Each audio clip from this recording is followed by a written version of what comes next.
with Toy Story 5 having a shipping crate full of Buzz Lightyears, all believing they're Space Rangers at the start, I've had enough. And so I looked through the Toy Story movies and I dug into the lore of Buzz Lightyear, and I found what I believe to be the actual reason that he believes himself to be a Space Ranger, why he still freezes despite this belief, and why Woody is actually uniquely positioned to be able to overcome that toy need to freeze.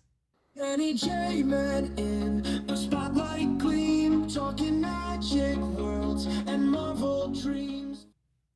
For over 30 years now, Toy Story has been telling us that the Buzz Lightyear toys all start out believing that they're actual Space Rangers. And yet, despite this embedded belief that they have, they still freeze around humans like the other toys do. And yet we never get an explanation as to why that is. Now, there are theories out there, some saying that maybe it's a fear response, or some saying that maybe he's just trying to treat himself like those in the culture. He's trying to immerse himself in the culture by doing what the natives are doing. But honestly, I don't believe these.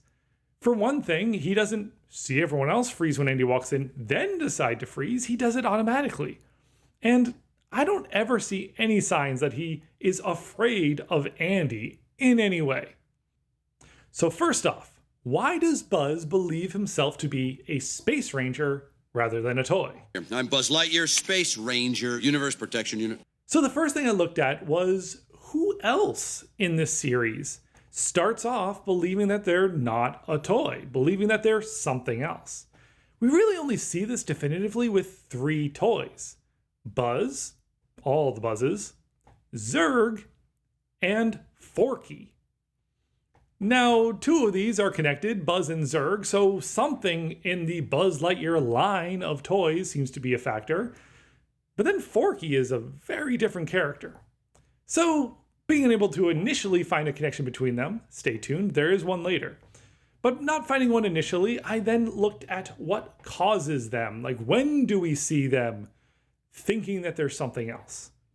And for the most part, it's when they are first unboxed. When Buzz Lightyear first arrives at Andy's bed, when all the other Buzz Lightyears first emerge from their boxes, when Forky first appears, when Zurg first makes it out of his box. That is the most common situation where they all start out believing themselves to be something other than a toy. But that's not actually the only time that we see them having this belief. In Toy Story 3, Lotso finds a way to get Buzz back to his belief that he's a Space Ranger. He discovers that inside Buzz's battery pack, there's actually a switch, and it can change him from play mode to demo mode. And then when he does so, when he switches Buzz over to demo mode, it resets Buzz back to his belief that he's a Space Ranger. This is very telling. It gives us a sign that this isn't just an initial confusion. This is a confusion that is tied in with his demo mode.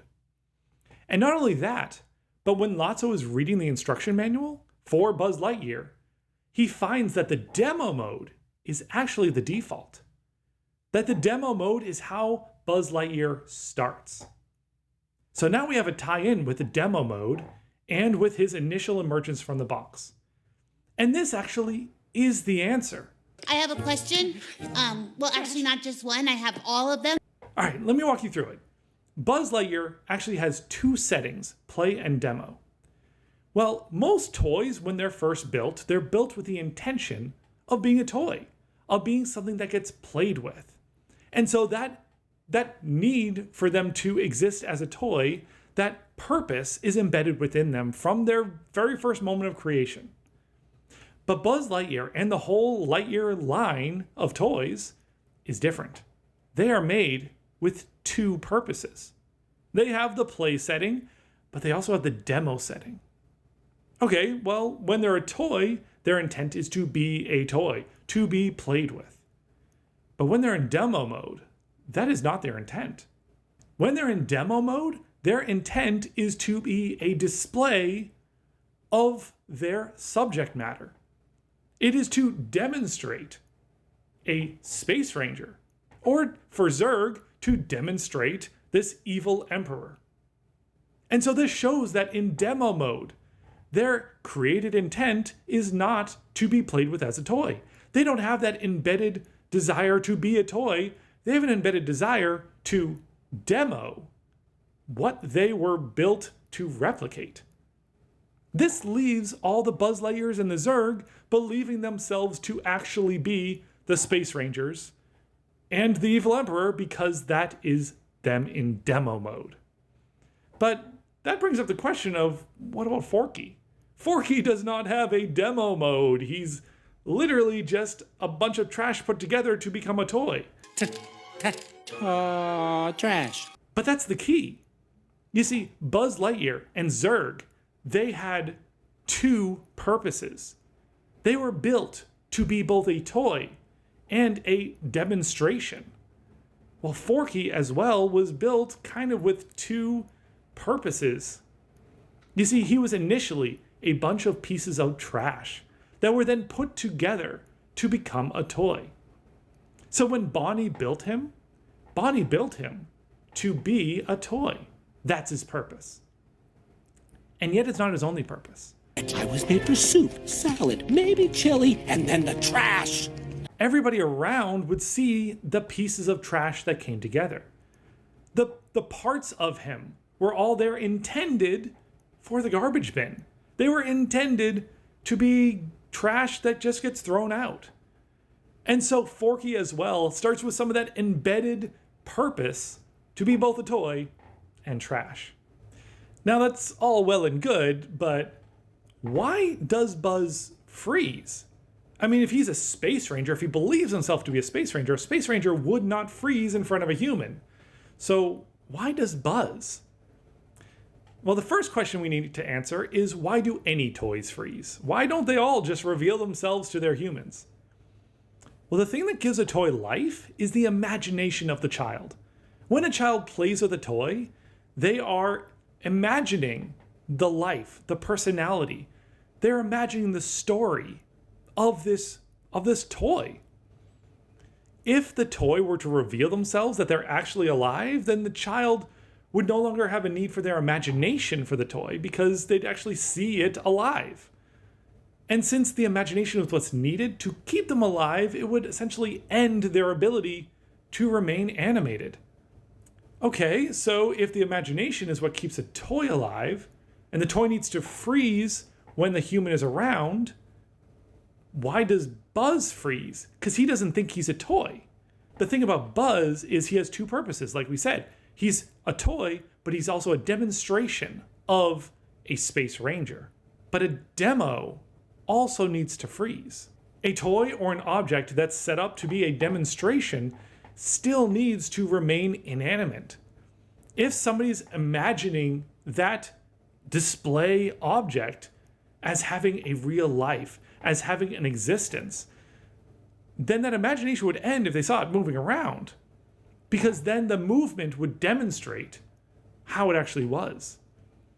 And so the reason Buzz freezes is because both as a toy and as a demo, he needs to freeze in order for that imagination to continue.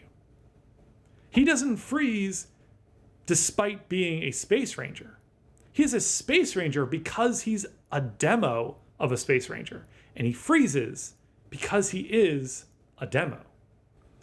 Now, this brings up the last question about Woody.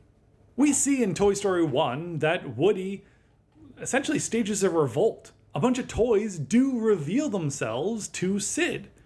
Well, if the toys have to remain inanimate around the humans, how is Woody able to pull this off? Now you see, Sid Phillips had a wild imagination. He was brutal to his toys, but he still had a wild imagination that brought them to life, even when he mutilated them and changed their form. So those toys revealing themselves to Sid risks their very existence, risks their sentience from being taken away. Woody had to have been able to convince them that that risk is worthwhile, and that there is a chance that they would still live on after Sid lost his imagination. Well, in order to do that, they would need some other kid to have their imagination put onto these toys. Luckily, Sid has a sister. Sid and Hannah are very different kids. Sid loves to play with his toys in unique ways. He pretends to be a doctor. He pretends to be a spy. He plays with these toys in very unorthodox ways. But Hannah is the opposite. She's very gentle. She still has a strong imagination, having tea time with her toys. But the thing about Sid and Hannah is they actually share their toys.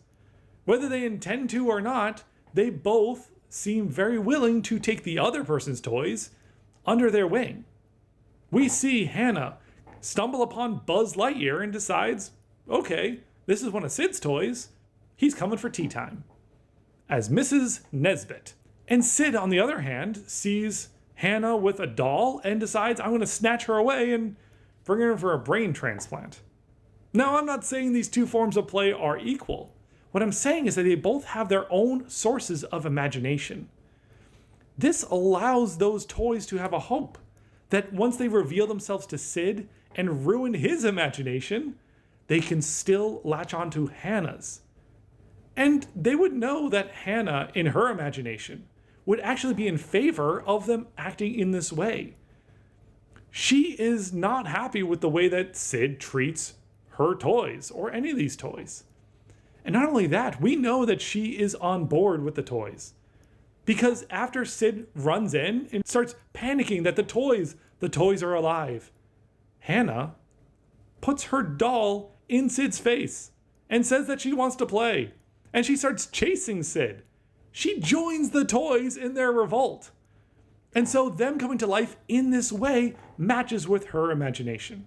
But it's actually more than that.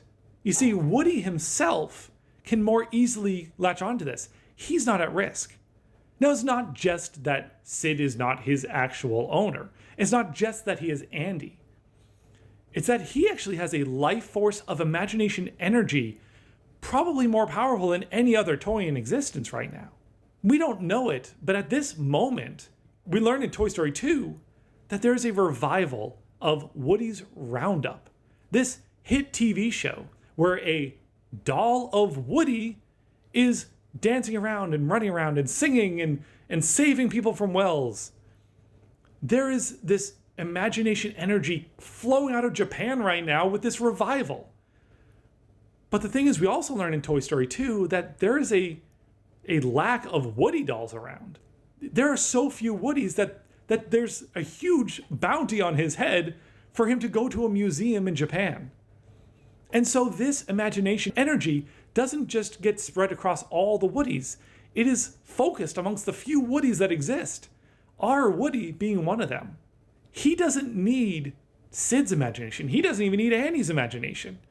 Because there's so much imagination energy out there that he has an abundance of life that freezing isn't quite as important to him. Now, I don't think he wants to reveal himself to the world and risk the imagination energy going out completely. But he can risk Sid's imagination going out completely. Because Woody has a surplus of imagination energy from Woody's Roundup's revival. So those are the answers that I found to why Buzz thinks he's actually a Space Ranger, why he freezes, and what the deal is with Woody revealing himself to Sid. Now, after 30 years, I can finally settle in, feeling satisfied with those answers. We did it! We did it! Yes! But what do you think? Do you think those are valid reasons for what we've seen? Do you prefer the theories that it's a fight or flight type response that all toys have, whether they think they're a toy or not? Or do you think it's the theory that Buzz was just trying to immerse himself in the culture? He saw the other toys freezing and he joined suit. Or do you have another theory besides these, besides mine, something that I am completely overlooking? I would love to hear your thoughts. Let me know those in the comments down below. And if you want to see what the impact was on Woody revealing himself to Sid and what happened to him in the future, click this video over here. And as always, thank you for watching. Click subscribe, dive deep into the lore. J-Men have the answers you adore.